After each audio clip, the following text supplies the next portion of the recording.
আসসালামু আলাইকুম সম্মানিত বন্ধুরা, সবাই কেমন আছেন? আমি একটি বাংলাদেশের বিখ্যাত শিল্পী সুনীল কর্মকার একটি গান পরিবেশন করব।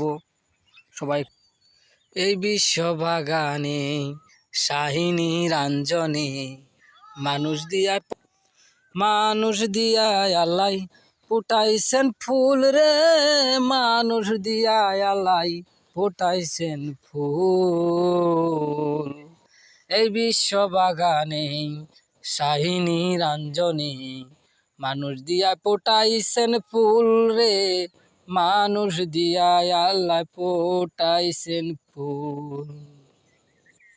আদমকে হুকুম করি গন্ধম খায়ো না, আবার গন্ধমকে হুকুম করে পিছন চাইরো না। বুঝিতে হয় তাল বাহানা, বুঝিতে পারি না তাল বাহানা। মুন্সি মোল্লা যদি ক্ষতি হয়